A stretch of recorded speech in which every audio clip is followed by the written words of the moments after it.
In today's exciting AI project, we are going to build a people detection system using Python and YOLO11. By the end of this video, you will be able to detect people in any video, draw bounding boxes around them, display the confidence score, and count the total number of people in every frame. This type of technology is used in shopping malls, airports, railway stations, smart cities, security surveillance, traffic monitoring, and crowd analysis. So let's get started. So the step one is to import the library. So from Ultralytics, we will simply import YOLO model, and then we will simply import CV2. So the first line basically imports YOLO model from the Ultralytics library. YOLO stands for you look only once, and one of the fastest and most accurate object detection algorithm. And the second line basically imports OpenCV, which we use to read videos, process each frame, draw rectangles, display text, and save the output video. And the step two is to load the model. So we load the trained AI model, and in this case I have loaded a YOLO11 model. That is because it is a light nano model, which is lightest and runs mostly on CPU. But if you have a good GPU in your system, you can uncomment this code and comment this code and use this one. Now there are different types of models in YOLO11. That is, for example, the first one is YOLO11N. It is the fastest but lightest. And the second one is YOLO11S, which provides a great balance between speed and accuracy. And the third one is YOLO11M. It is more accurate. And the fourth one is YOLO11L, is even much better.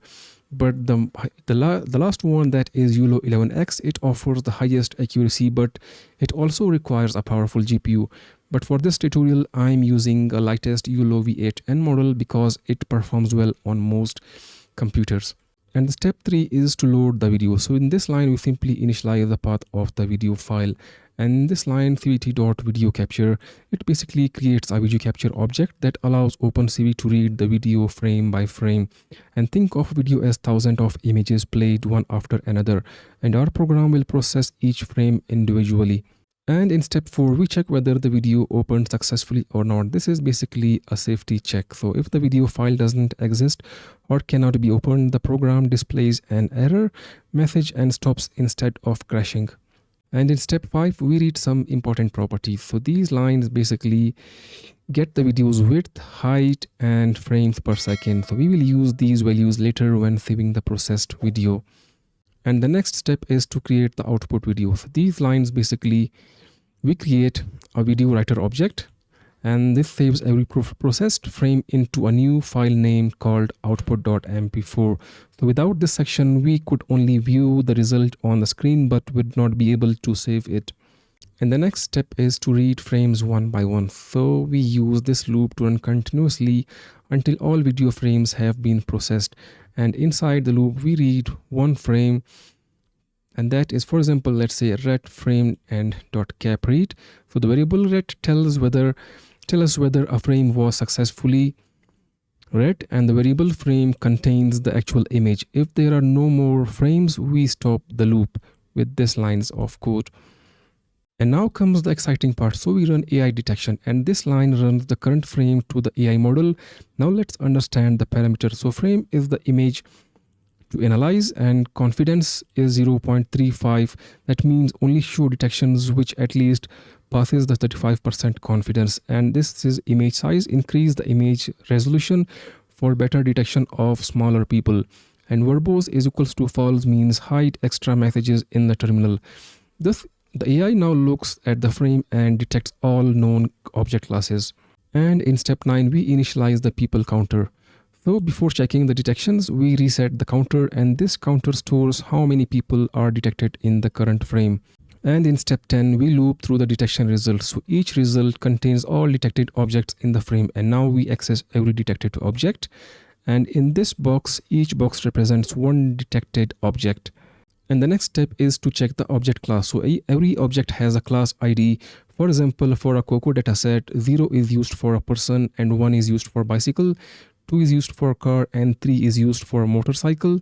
Since we only want people, so we will check only for value 0.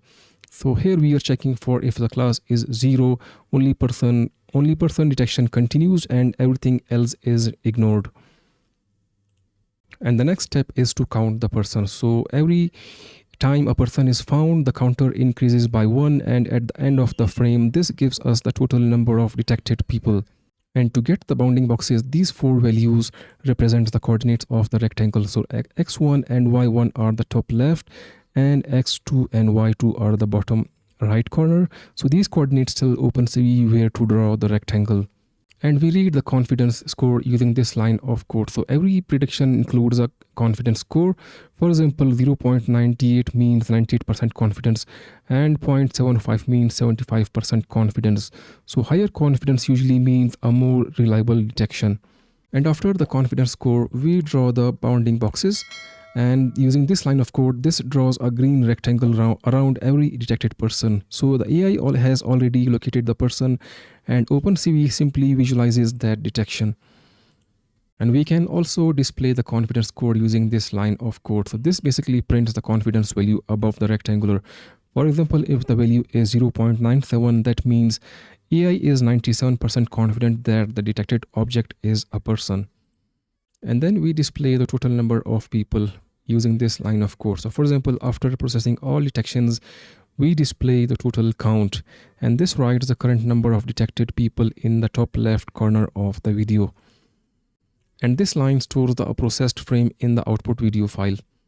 And now to show the result, this line basically displays the current frame in a window so we can watch the detection live.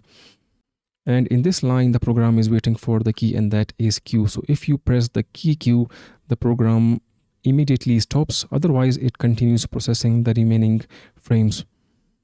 And the last lines are used to release the resources. So these 3 lines are used, and these lines close the video file, save the output correctly, and close all the OpenCV windows. And this is good practice in every OpenCV project. Congratulations, you have built a complete AI-powered people detection system using Python and YOLO. Today you have learned how to load a YOLO model, read a video frame by frame, detect only people, draw bounding boxes, display confidence score, count people in every frame, and save the processed video. So in the next tutorial, I will try to make this project even smarter by assigning a unique ID to each person using object tracking. That way, the same person won't be counted multiple times as they move through the video. If you found this tutorial helpful, don't forget to like the video, subscribe to the channel, and share it with your friends. Thanks for watching, and I will see you in the next AI project.